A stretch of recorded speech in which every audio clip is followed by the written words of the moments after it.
Assalamualaikum warahmatullahi wabarakatuh.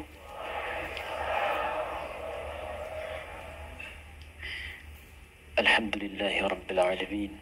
Wassalatu wassalamu ala rasulillahil karim Nabiyyina Muhammadin al-amin wa ala alihi wa sahbihi ajma'in.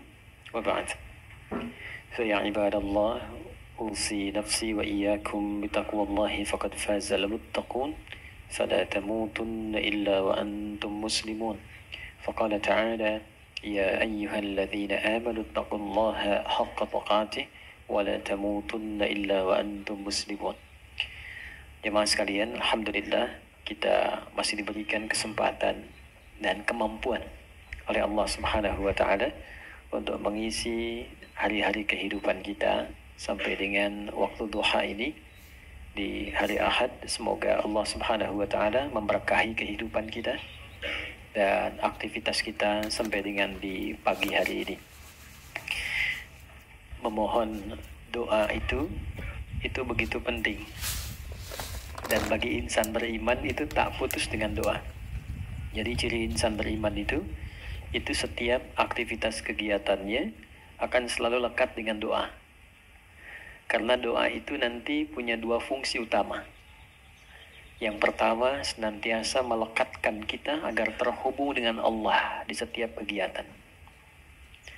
Dengan keterhubungan itu, nanti ada dua feedback yang didapatkan. Pertama adalah perhatian Allah kepada seluruh aktivitas yang kita kerjakan. Karena itu, menjadi fitrah manusia, apapun yang dikerjakan bila menemukan kesulitan. Nah ini, biasanya berdoa kan ya? Mau ujian, berdoa ya? Bapak mau tes jabatan, berdoa. Ibu masukkan anak sekolah, berdoa ya? Nah, ciri beriman itu tidak nunggu ada masalah baru doa. Kalau itu biasanya cirinya fitrah manusia.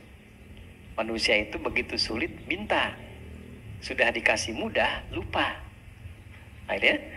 Dan kalau sudah lupa, salah. Kalau salah, nggak pengen dihukum. Makanya Allah Maha tahu tuh. Doanya, Rabbana la tu'akhidna in nasina au. Ya Allah, kalau kami lupa atau salah, jangan dihukum. Ya kan? Nah, untuk mencegah supaya nggak lupa dan salah, berusaha terkoneksi dengan Allah. Karena itu, semua kegiatan kita itu seluruhnya bersandi dengan doa. Tidak ada satupun kegiatan yang tidak ada doanya. Silahkan dicek. Dan itu cuma di Islam. Cuma di Islam.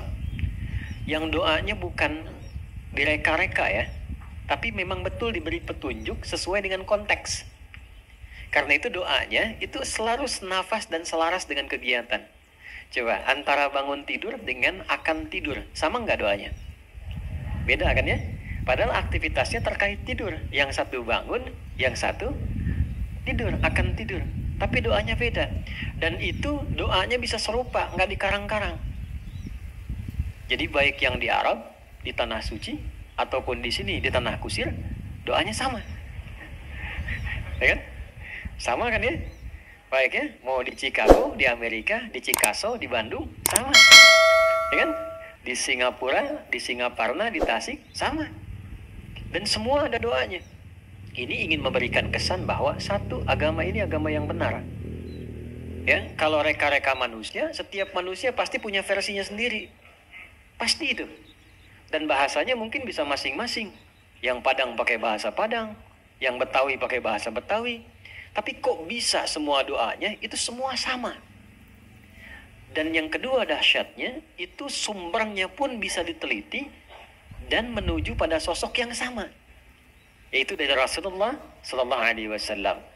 Semuanya tersambung. Ini menunjukkan bahwa agama ini benar, Rasulnya benar, kemudian pedomannya pun benar. Dan yang paling menarik, tidak ada satupun yang berdoa benar doanya kecuali dia mendapatkan kesuksesan sesuai dengan konteks doanya. Selalu begitu. Dulu orang-orang yang hidup di zaman Nabi dibimbingnya kan lewat doa. Nah, doa itu yang pertama tadi fungsinya mengoneksikan kita dengan Allah sehingga Allah memberi perhatian. Memberi perhatian lebih. Anda yang sering berkoneksi kan dapat perhatian kan? Ya, sering terhubung dengan ibu dapat perhatian dari ibu. Terhubung dengan ayah dapat perhatian dari ayah. Terhubung dengan Allah diperhatikan oleh Allah. Kalau Allah sudah perhatikan, apa yang susah bagi Allah? Ini yang menjadikan orang-orang yang dekat dengan Allah cenderung mendapat kemudahan. Ya, dan tidak harus jadi ustadz. Silahkan jadi apapun, pebisnis silahkan yang baik-baik, arsitek silahkan, jadi pilot silahkan. Cuma satu, dekati Allah. Supaya aksesnya dibuka. Kemudahan didapatkan. Kalau Anda champion di pekerjaan, juara, bagus, rumah mewah, kendaraan banyak, tapi masalah kecil di rumah nggak pernah selesai. Coba dicek, mungkin bukan karena kurang banyak hartanya, bukan karena kurang tinggi kedudukan, mungkin kurang dekat dengan Allah. Itu poinnya. Karena itu seringkali banyak persoalan ketika dihempaskan di atas sajadah itu jadi kecil. Problem orang sekarang ingin diselesaikan oleh Allah, tapi curhatnya ke manusia. Bikin status di media sosial kan, minta diaminkan lagi. Aminkan ya, gitu ya. Tapi pengen dijawabnya oleh Allah. Sedangkan Allah sudah memberikan fasilitas dan caranya. Nah, yang paling dahsyat itu ada orang yang persoalannya dimudahkan oleh Allah. Jadi bukan nggak punya masalah, dia memiliki persoalan bahkan yang kadarnya sama, tapi diberi kemudahan oleh Allah untuk mengatasinya, sehingga seakan-akan ringan saja. Seakan-akan ringan, bukan nggak punya masalah. Nah, karena itulah kemudian kenapa saya buka untuk membiasakan ini, karena ini ada bagian sunnah yang menipis. Ya, ada bagian sunnah yang menipis, yaitu menyertakan doa dalam setiap aktivitas. Kalau mau diteliti secara psikologi juga, itu ada pengaruh doa pada motivasi diri. Orang yang sering berdoa itu meningkat kepercayaan dirinya. Motivasinya menguat. Sehingga dengan meningkatnya motivasi diri itu cenderung mudah mengatasi berbagai persoalan. Ini poin pertama. Yang kedua, ini yang paling penting yang ingin saya tekankan sebelum kita memulai kajian. Bapak Ibu sekalian, di dalam Islam, doa itu bukan sekedar mengoneksikan diri dengan Allah Sang Khalik, tapi juga mengandung pedoman. Sekali lagi, mengandung pedoman dari aktivitas yang akan kita kerjakan. Itulah yang menyebabkan semua doa sesuai dengan konteks. Lafadznya bisa beda-beda. Dan kalau kita teliti, ini pentingnya pemahaman. Semua isi doa itu isinya pedoman menjalani aktivitasnya. Ya, saya beri contoh begini misalnya. Tadi teman-teman kan masuk masjid ya. Doanya apa? Allahumma ftahli abwaaba rahmatik. Nanti keluar doanya apa? Allahumma inni as'aluka min fadlik. Coba lihat, kenapa doa masuk dengan keluar beda? Dan kakinya kenapa beda? Masuk kaki, keluar kaki kiri. Ya, doanya lain kan? Coba, Allahumma ftahli abwaaba rahmati. Kita terjemahkan ya. Jangan-jangan dibaca tapi nggak tahu artinya. Ya, atau dibaca tahu arti nggak tahu maksudnya. Karena ini terkait pedoman. Ya, Allahumma, ya Allah. Itu bahasa halus dari kata ya Allah itu Allahumma. Ya Allah itu sudah bahasa Arab. Ya dengan Allah. Ya Allah itu bahasa Arab. Ya. Dan itu sudah menjadi fitrah manusia. Ya, bahkan jangankan masuk masjid, kepleset aja ya Allah, ya Allah. Ya. Lihat mendung ya Allah kan, ya Allah mendung. Ya kan? Lihat hujan, ya Allah hujan. Ya kan? Itu selalu itu fitrah manusia, karena sejatinya manusia itu nggak bisa lepas dari Tuhannya. Ya kan? Nah, kalau kita ingin memohon dengan menghaluskan kata itu, maka ganti katanya dengan Allahumma. Ya, jadi ya Allah kalau digabungkan jadi bentuk halus, apa namanya? Allahumma. Jadi kalau Allahumma itu bentuknya merendah. Tawadhu. Jelas ya? Dia merendah sifatnya. Jadi kalau sudah menyebut Allahumma, kita merendahkan diri kita. Memohon dengan kelembutan. Itu yang dimaksud di Quran surah ke-7 Al-A'raf itu, di ayat 205. Wadhkur rabbaka fi nafsika tadarruan wa khifatan wa dunal jahri minal qaul. Kalau mau memohon cepat dikabul, jangan meninggi, merendah. Ya, jadi semakin kita merendah, semakin Allah meninggikan. Jadi orang yang banyak sujud, kenapa diangkat derajatnya? Karena dia banyak merendah. Semakin merendahkan dirinya, semakin Allah angkat. Balik, semakin mengangkat, semakin direndahkan. Kenapa itu? Ya, Azazil itu yang terhormat. Azazil terhormat tuh di alam langit itu terhormat. Ya, runtuh jadi iblis. dan jadi syaitan karena meninggi. Begitu dia tinggi, Allah rendahkan. Itu kan ada dialognya di Quran surah ke-7 kan, Al-A'raf ayat 12. Dibaca nggak Qurannya? Qala ma mana'aka alla tasjuda idza amartuk. Dia berkata, ana khairum minhu. Ya, qala ana khairum minhu, khalaqtani min narin wa khalaqtahu min tin. Allah menyampaikan, kenapa engkau tidak mau hormat kepada Adam ketika aku perintahkan? Bukan masalah sujudnya. Nggak penting sujudnya, kata Allah. Yang penting itu yang perintahkan saya. Kenapa nggak patuh? Maka iblis mengatakan, ya, saya lebih hebat dibandingkan dengan Adam. Bukan levelnya yang dicipta dari tanah, mesti hormat kepada yang dicipta dari api, mesti hormat kepada yang dicipta dari tanah. Maka ketika dia meninggi, Allah rendahkan. Ya. Dan ketika seseorang merendah, Allah tinggikan. Maka dari itu, kalau ingin berdoa cepat dikabul, maka merendahlah di hadapan Allah. Jangan membawa ketinggian, merendah. Pohon dengan kelembutan.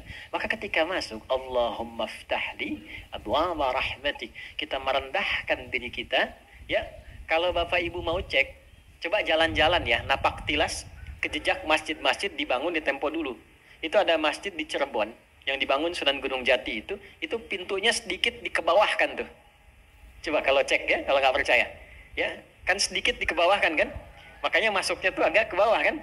Itu sudah ngasih pelajaran. Jadi orang dulu itu pelajarannya simpel, nggak banyak ceramah, tapi langsung dipraktekkan. Kenapa? Di antara dasar pemahamannya, filosofinya, itu menerapkan konteks ini. Masuk dengan merendah, masuk ke rumah Allah kok meninggi. Ya kan? Walaupun Anda pejabat, punya kedudukan, punya harta, tapi statusnya di masjid hamba Allah. Ya, terlambat ya belakangan, jangan ngotot saf pertama.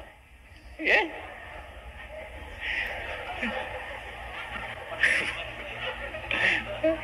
Kalau ini udah duluan tadi, udah nyambut ya. Sama.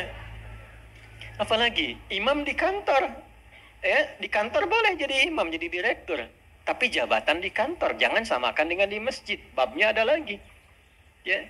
Dulu saya baru datang dari Tripoli itu, masuk pesantren, ada pejabat-pejabat itu yang tinggal pengen jadi imam. Karena merasa imam di kantor harus di masjid. Saya bilang bagus itu. Bagus. Cuman bacaannya agak kurang tepat. Sehingga telinga kadang sakit kalau dengar. Tuh kan? Saya tanya, Pak, kenapa nggak diperbaiki dulu bacaannya baru jadi imam? Justru kami jadi imam Ustadz supaya bisa diperbaiki. Saya bilang bagus itu Pak motivasinya. Jarang ada orang kayak Bapak itu. Luar biasa. Betul. Jangan direndahkan. Kan itu karena belum tahu. Orang belum tahu diberitahu, bukan dimarahi. Ya, Pak, saya kasih jalan yang cepat supaya Bapak tetap jadi imam dan kualitas makin bagus. Wah, boleh Ustadz tuh. Bapak tetap jadi imam. Nanti sebelum sholat, dicek dulu Pak bacaannya. Santri nanti saya siapkan. Insya Allah begitu naik jadi imam, jadi lebih bagus. Betul itu Ustadz.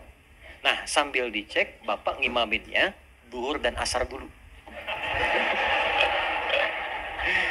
Biar saya yang handle maghrib, isya sama subuh gitu kan. Tapi sepakat, yang penting kan gak turun status. Ya kan? Ya tetap imam. Ya kan? Kadang psikologi kan begitu. Yang penting gak turun status. Dan kita mendahulukannya, Bapak tetap imam Pak. Ya kan? Nah, imamnya zuhur dan asar. Alhamdulillah. Begitu maghrib, isya dan subuh, kita gantian sama santri. Kualitas bacaan lebih dibagusin. Ya, begitu sudah bagus kita dorong, Pak, silahkan coba maghrib. Gak usah lah, ini aja yang udah ada. Nah, itulah dakwah. Itulah dakwah. Nah, itu merendah. Nah, Allahumma merendah. Iftahli, mohon bukakan untukku. Personal. Kenapa coba personal, bukan iftahlana? Ya, gak ada orang masuk masjid, dia sendiri, Allahumma iftahlana, gak ada. Selalu iftahli. Saya belum pernah dengar orang masuk masjid, Allahumma ftah lana, lana, gak ada.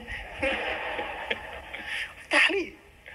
Abwaab rahmatik. Li kan untuk pribadi kan. Nah, kemudian yang kedua, yang ketiga, Allahumma iftahli, yang ketiga, abwaba. Abwaba itu jamak dari bab. Bab itu pintu. Kok bisa jamak pintunya? Saya tanya, ibu waktu masuk ke dalam masjid, lewat satu pintu atau banyak pintu? Satu pintu, nggak ada ibu masuk balik lagi lewat sana lagi, balik nggak ada, satu pintu. Kok bisa masuknya satu pintu, tapi mintanya banyak pintu? Wa rahmatik. Nah, ini rahasianya. Baik. Nah, saya mau bagi sedikit sebelum kita mulai, tapi tolong catat ya. Catat betul-betul. Ini rahasia di antara kita. Bapak Ibu sekalian, rahmat itu di Quran dan juga dalam hadis setidaknya punya 3 makna utama. Ada 3 makna. Satu, solusi dari berbagai macam persoalan hidup. Saya ulang, solusi dari berbagai macam persoalan hidup. Itu diantaranya ditemukan di Quran surah kedua Al-Baqarah di ayat 157. Nah, munculnya ayat 157 ini ada keterkaitan dengan 155 dan 156. Persoalannya di 155, sabarnya 156, solusinya 157. 155, walanabluwannakum bisyai'im minal khauf wal ju' wa naqsim minal amwal wal anfus wath thamarat wa basyiris sabirin. Sabarnya 156, alladzina idza asabathum musibah qalu inna lillahi wa inna ilaihi raji'un. Ayat 157-nya, ulaika 'alaihim salawatum mir rabbihim wa rahmah ulaika humul muhtadun. Itu ya. Baik. Rahmat yang pertama, solusi dari berbagai macam persoalan kehidupan. Baik kegelisahan. Jangan dikira yang hadir di sini tenang semua. Ini walaupun wajahnya kelihatan senyum-senyum, hatinya ada yang gundah. Ada yang baru ditolak saat mau lamaran, mungkin kan? Lamar kerja maksudnya. Ya? Ada yang mungkin sedang kesulitan di rumah tangga, pengen dapat ketenangan, khauf. Gak bisa dihindari. Tadi aja kan udah lihat-lihat jam, Ustaz datang nggak gitu kan? Padahal saya secepat mungkin bisa ke sini tuh. Ya nggak singgah di rumah, cuman ke kantor ganti pakaian langsung ke sini. Hampir nggak tidur saya semalam itu. Alhamdulillah. Ya, tapi kan yang khawatir Anda. Wal ju' kan ada yang lapar. Awal-awal dari subuh ke sini sarapan aja belum kan? Lihat-lihat yang jualan nggak depan kan? Itu gak apa-apa. Wa naqsim minal amwal. Ada yang mungkin baru kena musibah di kantor. Proyek misalnya, ada yang gak lulus. Ada utang belum dilunasi, cicilan masih nyari solusi. Ada yang demikian. Wal anfus, ada yang sakit, mungkin kerabatnya datang supaya cari wasilah. Allah kabulkan doanya. Ada yang ngejar ustaz supaya minta didoakan. Ada. Wat thamarat. Itu kalau buka mushaf diartikan buah-buahan. Itu sebetulnya bahasa kiasan, cara bacanya, memahaminya dengan balaghah. Kalau baca terjemah nanti kurang nyambung. Kalau buah-buahan berarti yang diuji cuma tukang buah. Tukang sayur tidak. Ya. Itu cara bacanya pakai ilmu balaghah, pakai majaz. Maksudnya apa? Kalau buah itu kan didapatkan, dipanen saat mulai pertama kali merawat benih kan? Nanam, dijaga dari hama. Tiba-tiba besoknya mau dipanen, malam-malam diambil orang. Antum yang ikut tender, kualifikasi antum yang jelas, tapi pengumuman orang lain yang ngambil. Itu maksudnya. Ada orang-orang yang kehilangan sesuatu setelah dia berusaha keras mendapatinya. Harusnya dia kok yang dapat orang. Saya mau tanya pada Anda, biasanya kalau situasi begitu pelariannya kemana? Ya, cari yang paling kuat kan doa itu kan yang bisa memberi solusi kan? Doa itu kan minta. Nggak mungkin minta pada yang diduga nggak bisa ngasih. Dan puncak pemberian itu pada Sang Maha Pemberi, yaitu Allah, Wahhab, pemberi tanpa batas. Nah, Allah memberikan tempat-tempat spesial yang kalau minta hati lebih khusyuk. Beda antara minta di kendaraan di rumah dengan di tempat ini. Tempatnya lebih tenang, saat masuk saja suaranya sudah lain, aura sudah beda. Apa nama tempatnya? Masjid. Makanya Bapak Ibu masuk masjid ini rasanya sudah lain. Dengan rumah sendiri tenang mana dengan masuk masjid? Masjid. Masuk rumah semewah-mewahnya, tenangnya nggak sama dengan masuk masjid. Begitu dibuka tenang. Insya Allah. Baru masuk kalau punya masalah kadang-kadang sudah terasa dalam. Nangis kan sholat 2 rakaat. Nyender ke tembok, tidur aja. Tenang. Itu. Dulu di Jepang dulu begitu, ada cerita, kawan saya sedang cerita itu, kan tingkat bunuh dirinya tinggi, karena stresnya tinggi. Ternyata kaya itu tidak menjamin bahagia. Maju tidak menjamin bahagia. Kan negara maju. Tapi indeks kebahagiaannya belum tentu didapatkan maksimal. Bunuh dirinya banyak, Pak. Saya pernah lewat satu tempat itu yang tiap hari selalu ada 1 sampai 3 orang bunuh diri di situ. Itu masih biasa urusan. Ada satu tempat X lah, saya tidak sebutkan, ya. X. Itu tiap hari mayat bergeletak di mana aja. Sampai akhirnya wali kotanya punya ide, tapi ini nggak harus ditiru. Nyari solusi yang belum kedapati. Dibikin satu tempat di lokalisasi. Kalau mau bunuh diri di sini aja. Waktunya diatur. Jam 9 sampai jam 11, jam 2 sampai jam 3. Kalau lewat situ datang, tunda besok. Diatur. Ya. Ini kisah nyata. Satu kali ada orang kemudian pengen datang ke situ ketemu sama orang Islam. Mau kemana, Pak? Bahasa kita lah. Bunuh diri katanya. Jam berapa? Jam 1. Ini kan belum. Belum. Ikut saya aja dulu. Takut terlambat. Iya benar. Takut terlambat. Nanti kalau Anda merasa rugi, saya ganti apapun itu. Kayaknya ikut. Begitu ikut dibawa ke masjid, ya Allah. Dibawa ke masjid. Itu cuma duduk tunggu di luar, sedang ada pengajian. Duduk begitu masuk, duduk ketiduran. Tidur, selesai pengajian, dilihat lagi sama yang muslim ini. Kok enak banget tidurnya. Ya kan? Tidurnya mau dibangunin gak enak, sampai lewat lah batas bunuh diri itu. Karena lewat gak enak, dibangunkan, bangun katanya, wah bangun kan. Begitu bangun, minta maaf lah si muslim, saya minta maaf betul-betul. Karena melihat Anda begitu nikmat tidurnya, saya tidak mampu membangunkan Anda. Ini sudah lewat jam bunuh diri katanya. Tapi menariknya kata orang ini, gak apa-apa. Ini tempat apa katanya, tempat apa? Ini masjid. Kenapa? Saya itu ingin bunuh diri karena saya sudah hari-hari gak bisa tidur. Jadi dia menyimpulkan kalau bunuh diri itu udah mati, udah tidur aja. Gitu, saking gak bisa tidurnya. Tapi kok bisa di tempat ini bisa tidur? Dia belum kenal jamaah Andor.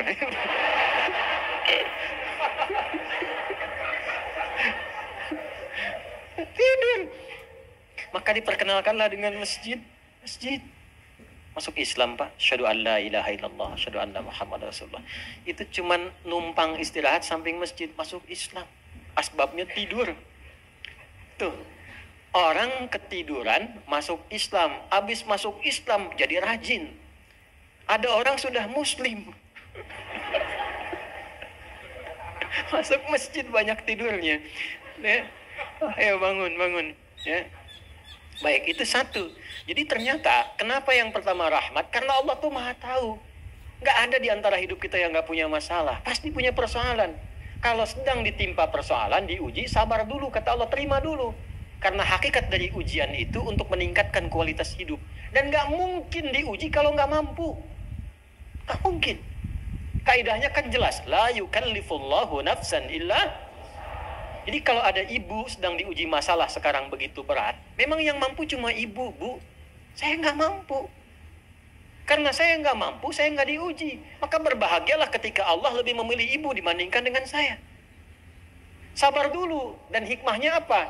Ada nanti sesuatu yang besar di depan yang butuh kesabaran lebih. Kalau yang sekarang nggak lulus, ke depan itu sulit untuk dihadapi. Karena itulah ditingkatkan kualitas terima dulu, tapi kan nggak usah lama-lama. Ya kan?